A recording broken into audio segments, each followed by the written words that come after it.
जाओ जाओ। Hello, hi friend, नमस्ते प्रणाम। मैं सोनी त्रिपाठी घूंघट वाली भाभी। स्वागत है आप लोगों का हमारे चैनल में। मैं आप लोगों के लिए फिर एक सोहर गीत लेकर आई हूँ। अच्छा लगेगा तो हमारे चैनल पे जो लोग नए होंगे हमारे चैनल को सब्सक्राइब करना बिल्कुल ना भूलेगा। आगे से लाइक कमेंट ज़रूर कीजिएगा प्लीज़। आपसे हाथ जोड़ के रिक्वेस्ट है। और आप लोगों के चैनल पे हमारा जो भी गाना जा रहा है आप लोग उसे पूरा सुनिए। देखिए, टाइम निकाल के हम आप लोगों का जो है ये मनोरंजन गीत लेकर आती हूँ, और आप लोग सुनेंगे तो हमारा वॉच टाइम बढ़ेगा, तभी हमें कामयाबी मिलेगी। प्लीज़ मैं सुनाती हूँ आप लोगों को।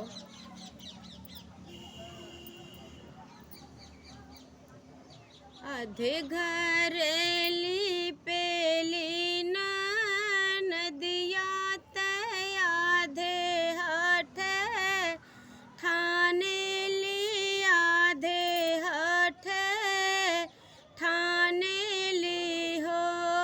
भाभी दाई दे हो सोने कै कंगनवा तब ही घर लिपब हो। भाभी दाई दे हो सोने कै कंगनवा तब ही घर लिपब हो। एक नोट फेंकेली बहुरिया, दूसर नोट फेंकेली, दूसर नोट फेंकेली हो।